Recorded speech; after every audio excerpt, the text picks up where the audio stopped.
Hello friends, today we will discussing about the non-metals and metals.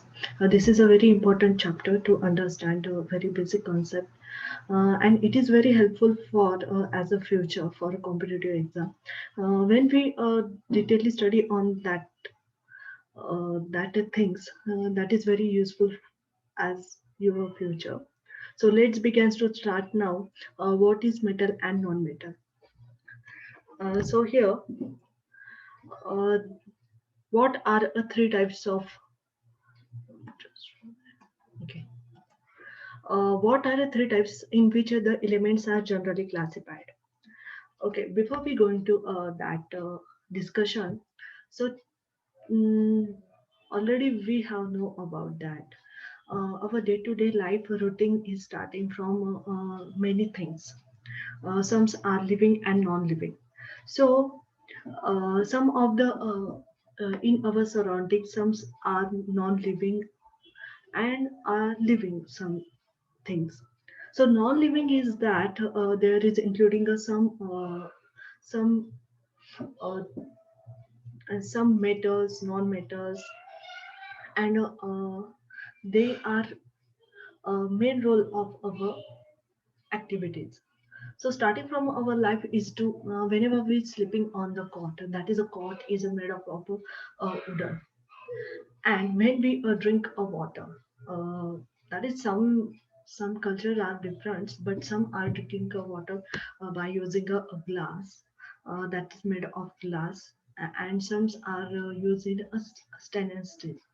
Okay, that those materials have a different, the glass have different and stainless steel, the stainless steel having a different property and glass having a different property. So today we will discussing about that property in detail in the chapter. Hope so you understand very well. This is very interesting chapter. So what are three types in which the elements are generally classified? First, the elements are a different group are lumped together. Lumped together means that is gathered together in a one of three classes depending on their properties. Okay. Uh, every every metals, non-metals, and metalloids are the main three types. Uh, okay, you understand that the elements have three main types, that is metal, non-metal, and metalloid. So here, that is a depending on their properties. Okay. Then next is knowing the classes of an element leads to predict the meaning of its properties. So today we will discussing one by one of their properties. Okay. Then next is that what are the metals and non-metals that we use in everyday life. So there is a huge and wide application in day-to-day life. Okay, in Indian culture, also other culture, the wedding ceremony is a use gold ornaments. The starting of wedding ceremony is starting from their gold ornaments, silver ornaments, diamonds, uh, and uh, and also platinum. This is a very useful and expensive metal. Okay, then metals are used in making a machinery. Yes, absolutely. They hold the electronic gadgets. All the things are made up of by using a metal. And metal, including a major part, is that copper, silver, and aluminum. This is a most application. Okay, hope so you understand very well. The our electronic circuits are using a copper, and copper having a good electrical conductivity. Then utensil, industrial gadgets, electrical wires, instruments, vehicles, buildings, appliances, and so on. Okay. Then next is a non-metal. Non-metal like a oxygen is a use for breathing, chlorine for purifying the water, and sulfur is a use as insecticides. Insecticides means that is a kill the insects. Okay. Whenever whenever we use in our home, that is killing a cockroach. Mm. That is also use a sulfur. Okay, so here we discussing is metal and non-metal. And metalloid is that there is no property between a metal and non-metal, that is called metalloid. A metals having a uh, oppositely properties than a non-metal.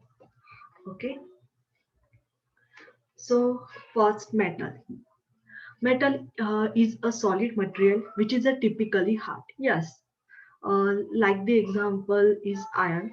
Iron is typically hard, not easily break. That is called hard. Shiny. Yes, it is a shiny. Gold is a shiny. Silver is shiny. Aluminum is shiny. Copper is shiny. Shiny means that is a lustrous property that whenever electric lights are reflect from them, that is the property is called shiny. Malleable.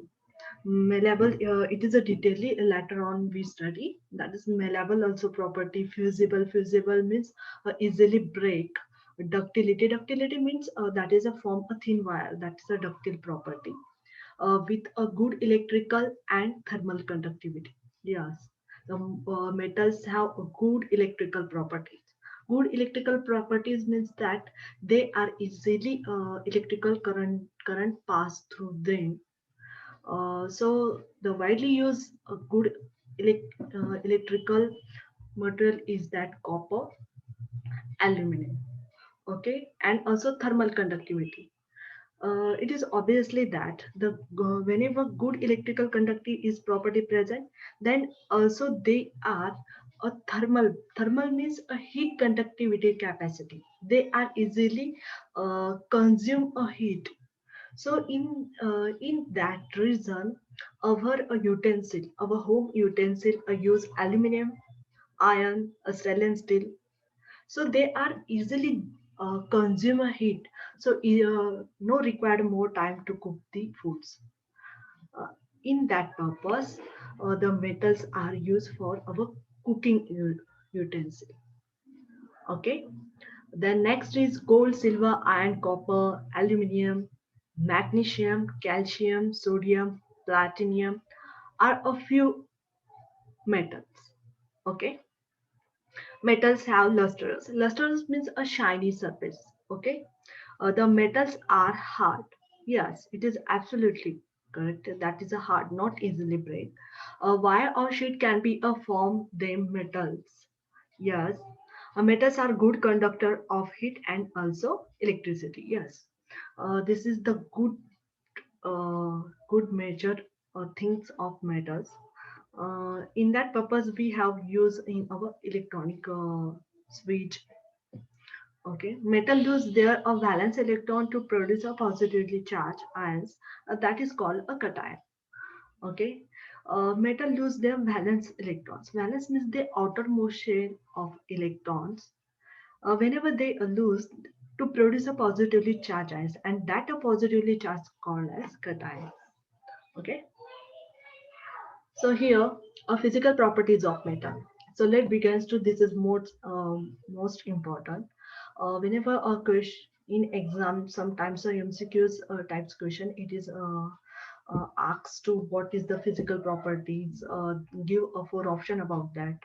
So you carefully understand and carefully study about these things. No further required to energy to waste about that to what we do. Okay, so here it is easy and very understandable concept and very interesting. So let's here with physical properties of metals. Physical states. First, ordinary temperature metals stay in solid. So here ordinary temperature means that at a room temperature metals stay in solid. Yes, the gold, we see that gold, our stainless steels, silver, gold are at room temperature, they are at a solid state. We have note about that the physical state means liquid, gaseous and solid state. There are three states. Three state. So ordinary temperature metals stay in solid states means that no further change in their uh, physical structure.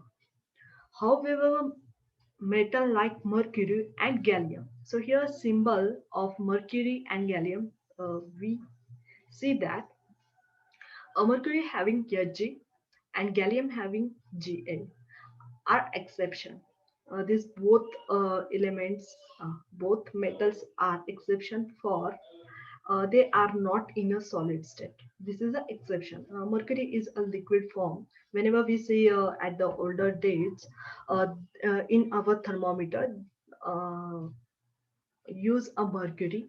This mercury is the form of liquid stage, uh, which are which are in a liquid state even at a room temperature. Yeah, this is already we discussing about that. So next is physical property is second luster.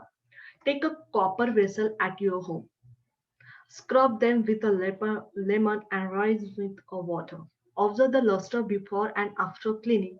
Light gets reflected from the clean or freshly cut surface of metal, and the metal looks a lustrous. Lustrous means a shiny surface. Okay. Take a some small experiment about at the home. You take a copper cell, copper vessels, and, uh, and scrub with a lemon. So what we see, and you wash them. So what you see, the light is reflected from it. So this property it is called a luster. Luster means a shiny surface on the easily light can reflect from them. So here copper, silver, iron and gold are best example of luster. Okay. Then third property is hardness. Generally metals are hard and soft. Yes. Look at this picture. This is a hard structure of metal. They not easily break due to a hardness property. Exception is sodium. Sodium having a symbol Na, and potassium is a K. That's a capital K. Are soft. This is an exception for sodium and potassium. Soft and can be easily cut by a knife. Okay, this is an exception for. You remember that this also concept of sodium and potassium.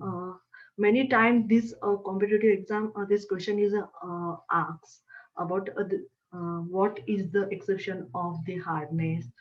You tell them, you write them that is the sodium and potassium. Okay. Then fourth property is ductility. So here ductility means that the property of the metal to easily form a thin wire from the metal. That is called ductility. Have you ever gone to a goldsmith shop? Yes, everyone can go to a goldsmith shop. So have you seen the goldsmith making a wire of gold or silver? Yes, they are making some jewelers, some necklace, bracelets. That that time they have making a thin wire of gold, silver, and that they are gathered together to form a necklace and so many ornaments. So you have seen that that things is called a ductility. When a metal is pulled through a hole, it's a wire is a form. Here we say that the goldsmith make these types of necklace here. Uh, by using a ductility property, they are form a thin wire. This property of metal is called ductility. And here we see that copper metal having a form of copper wire. And this copper wire is used in our electronic circuits, gadgets, in switching boards. Okay. Then next is also the give examples of ductility. Copper makes a good wire for your stereo system. Stereo means that is audible sounds of speakers. That's the audio system. For your wiring in your home. Yes, this is a use a copper wire. Engagement rings is an band shape and made of platinum, gold, and silver. Yes. This is an example of ductility. Then fifth property is malleability. So you take some small experiment at your home, or take an iron them. Okay. You take an iron nail, place it and platform and keep on hammering it. What happened? What are you saying then? You continuously hammering on it. What are you saying? Seeing after a long time you have hammering them. Do you see after some time you will see them a fine thin sheet is formed. So look at here. This is a fine sheet. When you apply hammering continuously to this metal, that's a form a thin sheet. Okay, this is a property, it is called a malleability. This property is called malleability of metal. Okay, means that it is clear, means that malleability is that whenever we get that is metal and continuously we hammering it, we after a long time we have give such a thin sheet, that is called malleability. In this purpose, we have use a iron roof, uh, iron roof that is used in our building construction. This is a malleability property. Okay, so here we see the differences between what is malleability and ductility. This is very important. Sometimes it is asks the question, what is the difference between malleability and ductility? Asks in 2 or 3 marks question. So you carefully observe that what is the malleability and ductility, the property which allow the metal to be hammered into a thin sheet, it is called malleability, and the property which is allow the metal to drawn into thin wires, it is called ductility. So in this figure we easily differentiate between them. So here the this is property is malleability and this is a ductility. Ductility means a thin wire is formed and malleability is means a thin sheet is formed. Okay, so next is six properties of conduction of heat. Take a copper plate. Okay, so in this image we see that take a copper plate and fix wax at a one of its end, hit the other end and observe what happened. So what happened here, when we applied here heat, then easily heat is produced at the last end of this copper plate. Okay, so this property is show that metal can easily conduct the heat. Okay, so you have a take the next aluminum also, copper also, but copper is a majorly used in our electronic circuit and other things because of the consume capacity of heat is higher than other metals. Okay, metals are good conductors. Okay, metals are good conductors. Silver, copper, aluminum are the best conductors of heat. Okay, you understand that that is the best conductor of heat. Then, next, property 7, conduction of electricity. So conduction here also the main element is copper. There is a high intensity electricity. Whenever we see that the conduction, semiconductor, and insulator chapter, they show that the major capacity of conduction of heat and electricity is the major part of metal is that copper. Okay, so here which elements are used to make electrical wires? So metal in electrical wires is widely used a copper because having a high conduction of capacity of electricity, conduction of electricity and also heat. So copper is the perfectly example of electrical wires. Metals are good conductors of electricity. Leads is an exception, which is neither a good conductor of heat or nor a good conductor of electricity. Okay, this is an exception here. Lead. Then eighth property is density. Okay, metal have high density. So question is arises that What mean by this density? In a previous chapter, we have already learned about that. Density means mass upon volume. Okay, that is called density. Sodium, potassium, and lithium are exception for these having a low density than the water. The density of lithium is on the here 0.53 gram per meter cube. Okay, then melting point and boiling point. This is a ninth property. This is a ninth property of metals, melting point and boiling point. So here the question is arises, what mean by melting point and boiling point? Generally metals have a high melting point and a boiling point. So melting point, the temperature at which a given solid will be melt. That is called melting point. And boiling point is the temperature at which a liquid boils and turn to its vapor. Vapors are called a boiling point.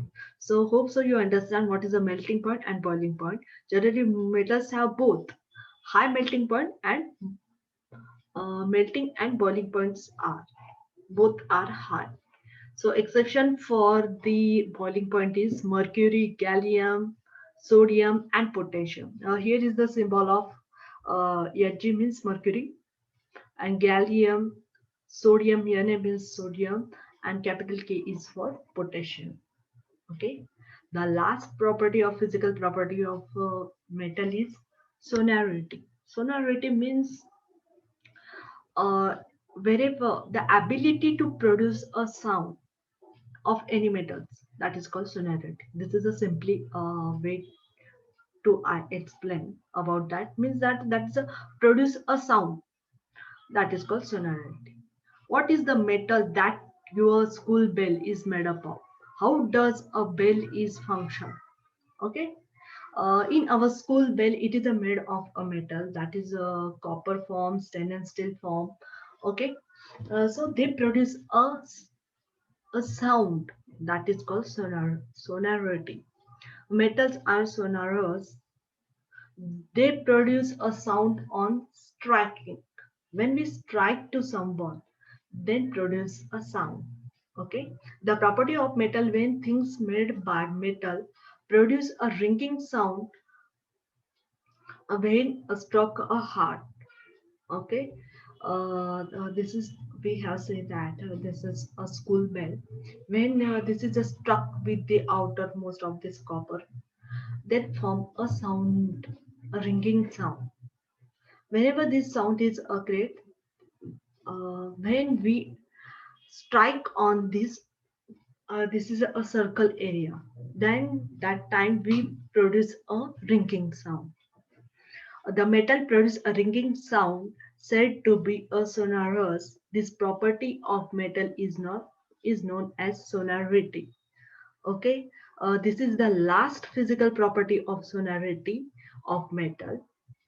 Okay, further in the next video we will learn about non-metal physical properties, uh, and there are also a chemical properties about that.